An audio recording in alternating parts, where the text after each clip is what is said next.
We're live. Here we are, another episode of Washed Three Up. white guys. Of three white guys. No, it's Washed Up. Jarom finished his collegiate career before it even started, but he was also washed up at some point. What's that? 2 or 3 time intramural champ. I can't remember how many. Yeah, my cousin. We're basically on the same level here. My cousin Fredette. Well, I never won anything worth mentioning, so I guess my cousin finessed that totally finessed that whole system by dragging in Nate Austin to every team that he was ever on. Nate's just been around. Like as soon as he finished playing, he's GA, now he's ops. Like and Nate loves the hoop. He's a passionate guy, and my cousin got him on this team like 4 or 5 seasons in a row, won every single year. He'd send like the picture to the group chat with all our boys, and we're just like, okay, congrats. Like, of course you won. Nate is 7 feet tall. Like, did you need that? Yeah. Right. Yeah. No, that's a champ's a champ, you know? Yeah. Yeah. It's kind of like, well, I'm gonna go down a rabbit hole, but do you like or dislike the Mickey Mouse ring that LeBron James won? Is that a harder championship, or was that a easier championship than intramurals? No, just now that's what I'm saying. The rabbit hole. COVID title in the bubble equal to or greater than an intramural championship at BYU basketball? That's a tough one. Is my cousin better than LeBron? That's the question. At what? At risk. Yeah. Okay, here's Jarom Jordan. Welcome back to another episode. We should intro you.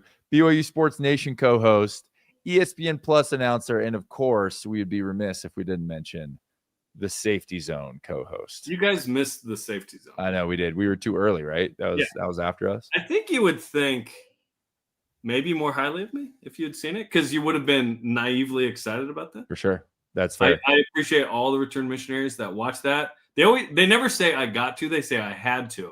They literally say I had to watch that on my mission. I go, I feel you. So they didn't learn from their mission. They're using words like had to. Yeah. Which is mildly offensive, but I get over it quickly. That's actually an interesting point, because you're like, you would have thought higher of me, because I just saw that guy who was in all the Mormon movies growing up, and then like randomly was in like Budweiser commercials, Kirby, whatever. Kirby Hayborn. I love him. Yeah. I saw him on LinkedIn, and I think I tried to connect with him. I was like, that. And no response. No response. He hasn't written anything about you yet.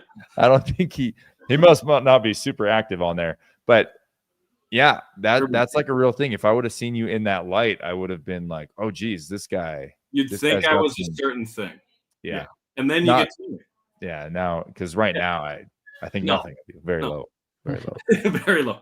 You honestly, though, on a serious note, you guys represent one of my favorite things about the job that I have, which is the connection with the alumni. So you guys go through, you're young, you're excited, you're going to take the world by storm, you have your career, we root for you until you're done.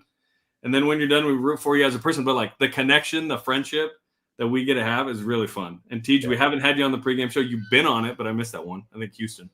I know. Eric, you've come in. We've gone to lunch. We hang out. Like, I love this. I love that you guys are doing a show. This is all great.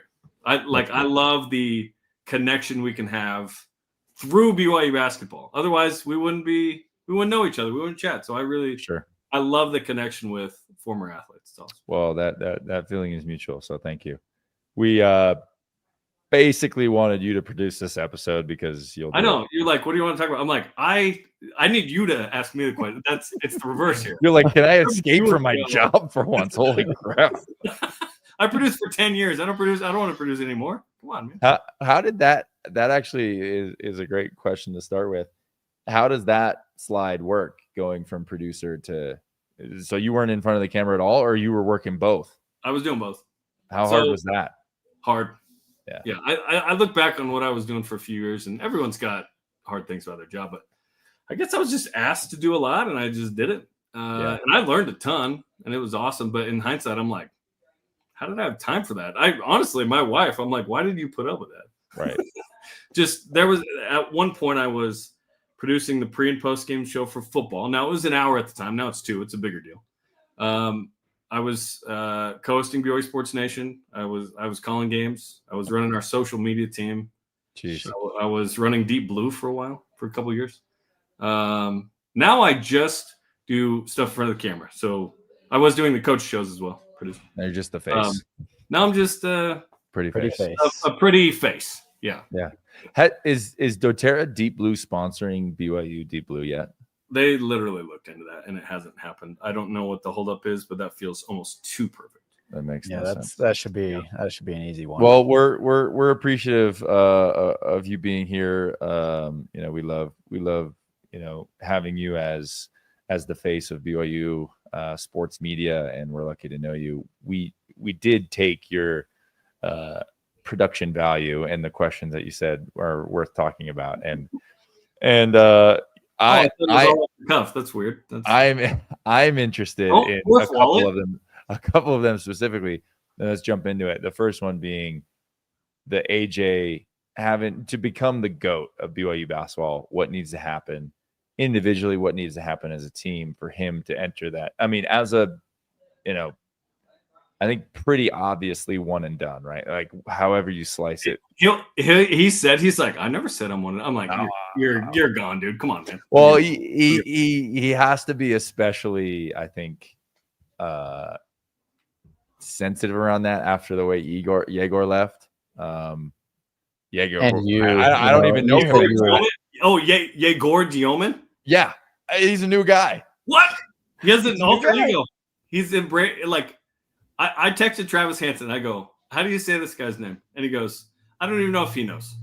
Just he's giving him a hard time. But he's Yegor at BYU. He was Yegor Demon, and I think now in Brooklyn he is. It's like it's kind of like a Pokemon. TJ's right in the thick of Pokemon with his son. It's like a Pokemon evolution. Oh. It's a great point, Eric. What is his name going to be? Like all-star? You have like face mask Kyrie. Have like kind of have these spin-off versions. He's just evolving. Booty Mellow. Yeah. Like so Mega Yegor Y. Yeah, maybe his name is just going to be Yegdem or Yegum. When he gets to like his next level. But what presumably he kind of. I think all three of us knew he was leaving. Maybe not. I don't know. But I felt like Yegor was leaving. But, after that and after Cooper Flagg even entertained, everyone has to entertain it, right? Like, you got to keep the buzz alive as long as you can. But, like, I'm 101% sure that he'll leave. But what does he have to do in his 1 year to be the GOAT? To pass Jimmer, Danny, and TJ. Nice. Don't laugh. Hey. I looked it up one time. Teach is like, the only dude that's like top 10 in this, top 5 in this, top 5 in that. Like Teach is one of the greats, man, for sure. Wow. No, he is 100%. I'm not sure he can. Let's play it out because I think there's a 4-year journey that is going to be more rare for a lot of guys now. Yeah. That sort of gives you roots emotionally with a guy. Sure. Danny had that. Jim had that. AJ's he'll have a full year-ish because this will be like from when he was being recruited to announce to sign to play to whatever.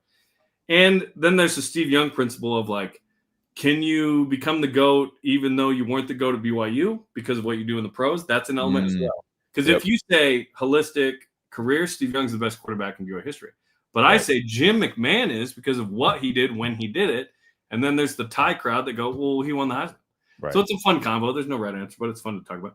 So Danny, to me, is the GOAT. Like, there's no three-point line. If there is, Jimmer never catches him. There's that. Then there's Jimmer, who's the GOAT of this year. Like, obviously, what he did was unbelievable. 29 a game, the deep threes. He was Steph Curry before Steph Curry. Like, it was amazing. One of the greatest college players of all time. Well, let's say AJ takes BYU to the promised land. They go to the Final Four. I don't even know if they win the ship. Like, maybe we just crown him right there. But I don't know. Like, even if he's the National Player of the Year, and they go to the Final Four, is he the best player in BYU history? Or do we give a sort of longevity nod to those other two guys? And then AJ goes to the league, and let's say he's a 6-time All-Star with the Utah Jazz, hopefully. And does that change the opinion? I think it's going to be a fun discussion for a long time. Can we if we go win and Jazz and it's the Utah Jazz now, the Yezin? Well, I'm just including our Spanish community, Hispanic community. Go ahead, T. Sorry. If he wins a national championship and he wins National Player of the Year, I don't know how you could not put him there.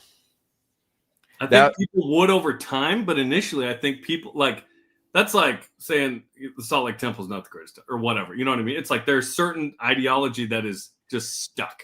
It's just stuck. You know what I mean? I agree with both of you. I think if he does that, which, let's be clear, that is, and he's the number one pick. Like he can't. An enormous if, right? Like those three things happening are, how many guys have done that?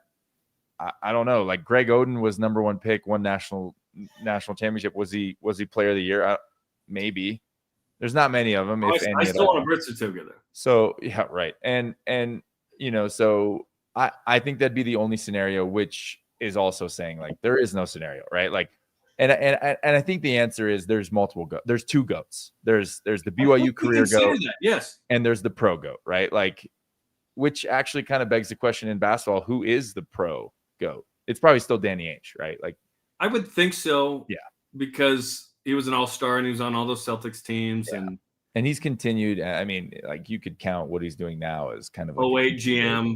Yeah. Well, yeah. But yeah, I think, if we're having this discussion at the end of the year, then obviously BYU fans are in euphoria. It's gonna be unbelievable. I went around in Denver and asked people what they would do if BYU won a national championship, and I think it caught people off guard, which I don't like. I need people to be mentally prepared for greatness. I think people are prepared this year for that. I think they are. Last year, it was Sweet 16. We just haven't been there, and so it was awesome. Now it's going to be way more regular thing. I was on your guys' show. I don't think you were there. I think you were. I heard you were coming, and I was. You're like, Eric's annoying, and he has an ugly man bun. But I think, it was a Spencer. I think it was a schedule release, and he's going, what is a failure? What is a success? And I think I told him if we make it to the Sweet 16 again, that's unbelievable, right? It means we're kind of setting this foundation. I don't know who I heard talking about this, but they're like, man, if we could be Gonzaga, this just perennial, we go to the Sweet 16 most years, every once in a while, a little past that, but we have draft picks, we win the that's an unbelievable program to kind of become, especially in the league that we're in and the landscape of college sports. Who said even a Gonzaga? Gonzaga is a powerhouse. That'd be phenomenal if we could be Gonzaga. Right. That's what I'm saying. But that's the level of blue goggles that's on right now, which is we're for sure going, if we don't go Final Four, it's a failure. And I really strongly disagree with that. If we go Sweet 16, I feel like it's an enormous outcome for the year. I want to know what is success and what is maybe failure in your eyes of all the hype going into this year. The roster's too good not to expect something awesome.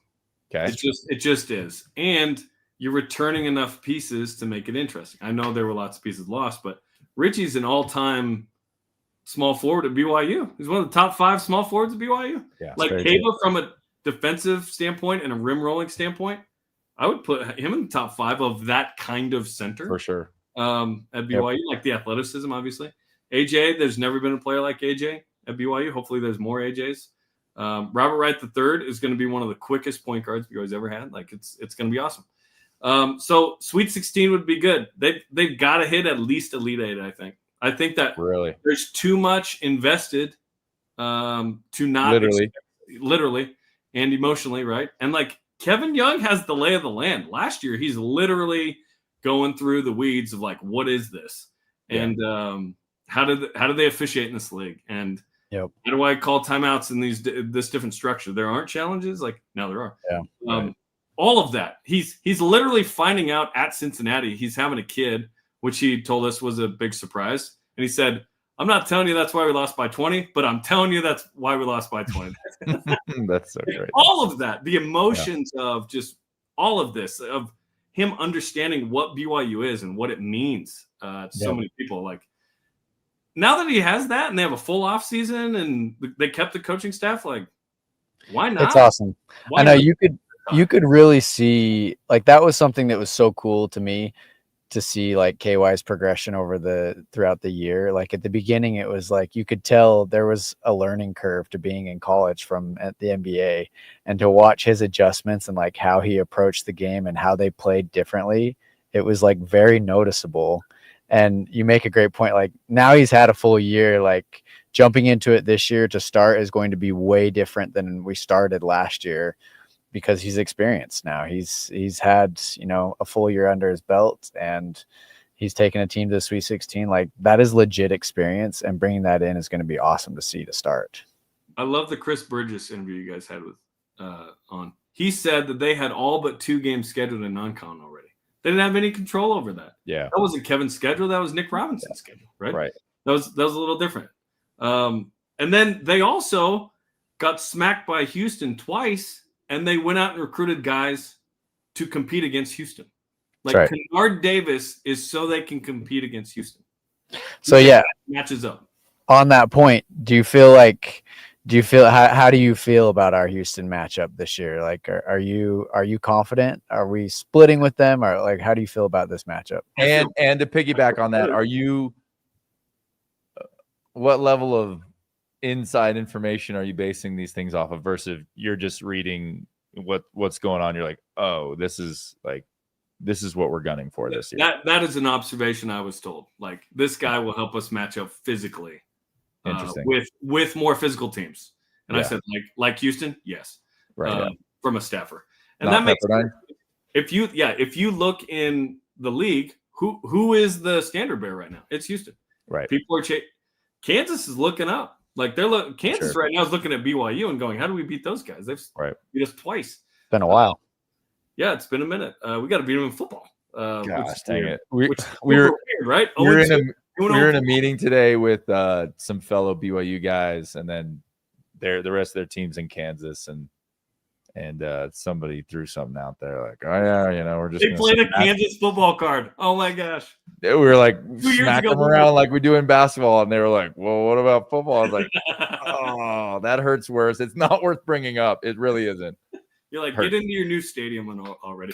I was there in March, went to Kansas City for the Big 12 tournament, went over to Lawrence. Nate Mickle teaches actually in the business school, former BYU wide receiver. Went and saw the field house and everything. It was awesome. It was cool. But cool. I think, we're going to try and challenge Houston for the Big 12. That's so awesome. Yeah. I still think I need to see it. I can't proclaim that we're better than Houston. That feels crazy right now. Like I tip the hat. I kiss the ring right now. But let's go compete and see if we aren't as good or better. Do you like, I've said this on our show before, like, and I don't want, I doubt the BYU coaches are listening to this and really care what my opinion is, but like my only fear and reservation, Kevin Young's like, I will block Eric for this. But he's probably blocked me for my haircut. But my main concern, and we talked about it, I think last week or 2 weeks ago, and TJ brought up a good point. He said, listen, it's chess, not checkers. Like, depending on what guys you have out there and how we've built this team, like we can create disadvantages as well, right? Like Kaba might not be able to guard, some huge guy that's super efficient in the post, and he's 7'2", whatever. But that guy might not be able to guard Kaba, like you said. He's lickety split in the pick and rolls, like he can jump out of the gym. Right? He's getting back. Exactly. Although they can run all day. They average like under a sub 6 minute mile for their team or something crazy. Right. But my fear is like the depth at the center position, right? Like I love Kaba. Savian's going to be asked to do important stuff in those, which is where for me is the biggest question mark on the season. Is he's an untested freshman, right? Like we just don't know enough. And I know the obvious that they're great tools to work with, but what that translates to is for me the biggest question mark that I'm still circling is like, okay, Houston, we have some physicality at the wings, we have quickness, like Rob Wright can get around guys when they're Richie's nothing's better. Why I loved having TJ as a point guard, especially in high school. We'd go to these AAU tournaments, and it's just like it's the only thing I loved about TJ. I hate everything else, but the pull-up jumper. These guys don't know anything about you, so everyone just presses everyone. But then TJ blows by him 3 or 4 times. We get a couple easy dunks. They drop out of that press. I see that in the Big 12 a lot. Like, that's where we kind of struggled. We didn't have a guy who was just like, okay, you're going to press me like this. Bye. Right. I love that about Rob Wright. I love that about Davis. Like, we have all those tools, but I'm like, but the bigs are big, right? Like Arizona's 1-2 punch last year. TJ and I were at that game live, and I was like, these guys look like an NBA team. Like, their size and length was unbelievable, as a front court, and that is my one concern. And I keep talking about it so that I'd love to be pleasantly surprised and proved wrong. But then if I'm right, then everyone think I'm smart. So I'm just really hedging my position for the pre and post game show with you, Jarom. Exactly. If AJ is playing the 4 sometimes, I mean, he's a matchup nightmare for literally. Yeah, great point. But if they go they get a big, who's dumping it into the post drawing fouls? Like, it just doesn't happen as much. Keba didn't have that much foul trouble last year, which was great. And you had Fu sitting there, and they're splitting a 20-20 minute thing. And so they could be really aggressive when they were in there. Does it change with Keba since Xavier Staten's the backup? And granted, he was the highest rated BYU recruit until AJ. So he comes in with a lot of fanfare. But you're right. The front court, it's a little different. But they've catered this roster to, we only need like 2 true bigs. Mihailo's kind of more of a stretch 4 to me, although they can play him at the 5. Sure. Yeah, that's valid. Like, it's definitely wing heavy, as is college basketball for sure. Yeah. All right, T, do you want to read our Christopher Jensen comment, and then we'll get Jarom out of here? All right. Christopher Jensen asked, do you think there's any change to offensive scheme this year? Seems like last year's players versus this year's are so different, but the scheme worked last year, so do you change it? It's a good point. Yet, in the Ken Pom era, that was BYU's best offense ever. Most efficient, points per possession of 100 possessions. So it's like Kevin Young was running the offense himself, and it was unbelievable. Like, you can see why that 21 Suns team went to the finals kind of vibe, right? Right. Those sets were incredible. He was unbelievable at, I'm calling this timeout, we're getting this bucket. Right. So good situationally, the whole offense. So how do you get AJ and Richie and Rob Wright in positions to score a ton? And the thing is, when AJ has the ball, that is its own offense. Just him creating, finding someone, getting to the rim, getting fouled. We saw in the U19 tournament. Got fouled so he got much. fouled like 7 times a game. I know. He was shooting like 10 to 15 free throws every game. That's an element that BYU's, frankly, never really had. Yeah. Where a guy that gets to the line a ton, that's very NBA, right? Of, I can slow the game down, I can get to the stripe, I can get easy buckets. I don't think BYU has to change the scheme personally. I don't know how you guys feel, but I feel like they have the personnel that plugs into that. I think Kevin knows what kind of offense he wants to run. And if it doesn't work, they'll adjust. Like we saw that 9-game win streak, they made 100%. Tweaks, especially to the defense. I don't think the peel switch sort of sank in to the level they wanted. So they kind of simplified a little bit. They played a little bit better defense. And they realized, let's just run and gun. We got a bunch of shooters. Let's make it happen. Do you think they need, because, a lot of commentary around AJ, obviously coming from BYU fans that are, invested. It's kind of like when you're watching your kid, you're like, why isn't my kid shooting every single time? BYU fans, reading Twitter comments and YouTube comments. It's like, why isn't USA, he's the MVP, but they're not running sets for him. Do you think, do we need to run sets for him? Right. Like, I don't know. I want to get your take, because TJ and I have talked about this a lot. Like Richie, you don't need to run sets for, correct? Right? Like he just plays on closeouts. He gets offensive rebounds. He pushes and breaks. Like he's just ultra efficient, right? And I feel like that's where AJ is so killer. And watching him at U19, the camp in Colorado was unbelievable for me, because I've seen him in person, but this was just another level. And he was just with that group. Yeah, with that group, getting every rebound and then pushing it himself. And if it was a dunk, it was a dunk. If it wasn't, he kicked it out. He had no problem, right? They didn't run set. To me, it's like, okay, I get you guys want to see him be like the guy, but he's still the guy without having to be the guy. Like that's the best part about it, right? Brian Santiago said today to KSL Sports Zone, they were asking him about basketball, and he said, guys, I was watching a practice, and on 7 straight possessions, AJ got in the paint and he kicked it out, and they made 7 threes, 7 possessions in a row. Yeah. Like Richie has said, I've never been more open. Like, and this is coming off of a top 10 pick who could was the best passer in the draft. Like he's unbelievable, and he's a great teammate. He's going to make winning plays. He doesn't care about him. He cares about we. Like he's like better than I thought he would be from a personality standpoint and a buy-in standpoint. If he was super selfish and shot it 20 times a game and averaged 28 a game, and BYU went to the Elite Eight, I would love that too. I don't need the guy to be unselfish per se, but I like winning more than I like anything else. And I think he's just perfect for this. Yeah, that is well said. Winning more than anything else. Can we get like a shaved head Final Four promise from you again? No, because I believe it could happen.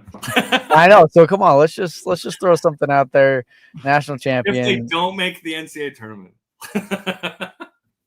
Say it. I want it to happen. Your word is your bond. I'll shave my head too, Jarom. Nice. You'll grow your hair. Yeah. How about Elite Eight? We chop off a finger. Let's just go like. Did you ever see the Chris Farley Japanese game show sketch on SNL? I feel like I've seen. Yeah, I think I have. He goes on he's touring in Japan and he's suddenly on a game show and it just gets crazy. Like the wrong answers, they start chopping off fingers and he's freaking out. Yeah. No. I'll shave my head. We win a natty. I'll do whatever. I'll wax my whole body. I don't care. You guys name it. I'll jump into like oncoming traffic, like dodgeball or something. Whatever you guys want. I'll put my life on the line. I just believe it could actually happen. Like, yeah, there are certainly deficiencies in certain areas, but I just believe as a team, as a coaching staff, like honestly, it's a belief in Kevin Young. Like if they had just won that first round game, and let's say John Tanche makes that shot and we lose to Wisconsin, Tanche's with the Jazz right now, by the way. Yeah. Make it, which is fun.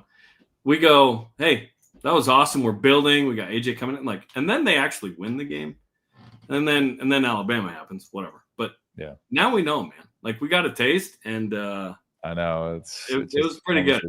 It comes. I can't this is the most excited I think we've ever been for a BYU basketball season, and oddly enough, like as excited as we get for like Big 12 good BYU football, men's hoops stole the cake again, despite 11-2 last year. And that's even if, BYU had a returning starting quarterback even. Right.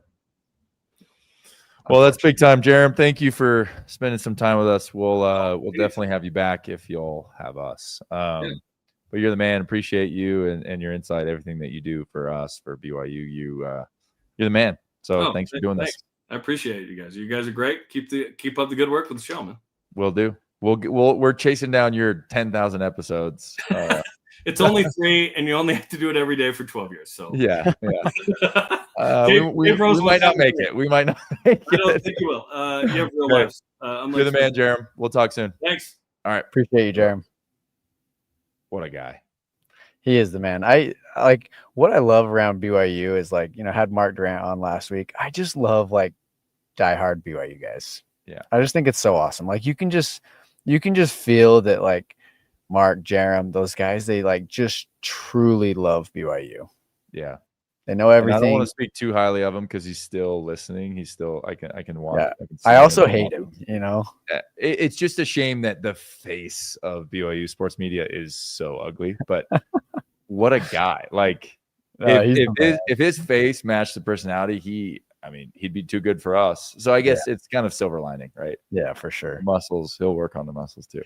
But I think, I think we covered a lot that I feel really good about. My other thought, I'm just a hesitant, blue goggle guy. I'm just critiquing everything. And it's not because I'm not going into the season going I'd rather be pleasantly surprised. We've had this conversation. I want to be let down as a fan, right? Totally. But just because I've been around it and so I go into games, I go into practices, I go into workouts, all right, let's see what happens here. This is something I've been thinking about and stirring, on. And so I'm going to see what happens. The question for the bigs for me is valid. The other question is, kind of this LeBron effect that we've talked about, where AJ is so good that he can go rogue, right? He can go without a role because he's good enough. He could play the 5 probably, right? He could probably defend the post pretty well because he has quick enough hands. He can get vertical really quick. He's a great rebounder, and he's physical. He's a dog. He could probably play point guard too, right? Like he's gonna figure it out. And that's kind of LeBron, right? Which, having talked to some guys that have played with LeBron, have a hard time because they're like, man, I'm paid the big bucks to do this, this, and this. So when LeBron wakes up one day and says he's going to take one or two of those things, then I'm stuck in the corner and I look like an idiot, right? Like, because I'm paid to do this and he just took it over. So not that AJ is, I haven't seen anything like that. And if anything, I've seen only things to combat that idea, because he is like, the emotional intelligence and awareness is there. And I think he's an incredible teammate. Tommy Lloyd was quoted, after he won the MVP. He's like, listen, he's an incredible talent. He's just as incredible of a teammate, right? Which is big time. But I don't know, within our specific system, I don't know how it's going to work. If it's going to be kind of this hybrid, hey, you can kind of go rogue whenever you want, and we just love that you initiate offense whenever and wherever and however you want. I think that bodes really, really well, but it'll be interesting to see. It's a valid concern, and I really haven't thought about that side of things, because that is something when you watch LeBron. It's like LeBron's efficient and he's going to get, his 30-point triple-double or whatever. But as you mentioned, it's like that's at the expense oftentimes of somebody else that plays that position. It's like, yep, today I'm the point guard and I'm going to run everything and I'm going to do everything. And it's like, okay, well, like that messes with the flow of everybody else. Sure. But I think this is where KY is a genius, and KY is gonna be able to like say, okay, look, this guy's most efficient in this spot, this guy's most efficient in this spot. And from everything I'm hearing about AJ, it sounds like he's gonna be saying like, look, I'll buy into whatever. Yeah. And he's gonna find his, like, of course he is. Like he's gonna get his, he's gonna put up great numbers. He's going to, I mean, just hearing what Jarom said about Bissant, saying he just drove to the paint and hit out to wide open shooters 7 times in a row. It's like that's awesome. And he's going to find that stuff just in the flow of the offense. So I don't know. I trust in KY. I think he's going to do a good job of putting these guys in good spots and making sure that, everybody's put in a spot where they can be successful, which makes the team successful. Yeah. I think that's kind of the theme. That's what that was the summation of Jarom's confidence, is like, KY's great. He proved it. He's got reps. Like now he's got even more tools and more experience, more confidence. So I think that's fantastic. Jarom's the man. I still don't know if I'm going, anything less than an Elite 8 is a failure. But he did convince me a little bit, because he's going, look how much we invested. And that's fair. Like, this is a expensive roster, right? Like, kind of the last time around that it'll be like this, I think we'll have expensive rosters, but they'll be structured different and totally loopholes to get there. Like right now, you could just pay anyone as much as you want. So this will probably be the most expensive roster for a while, I would guess.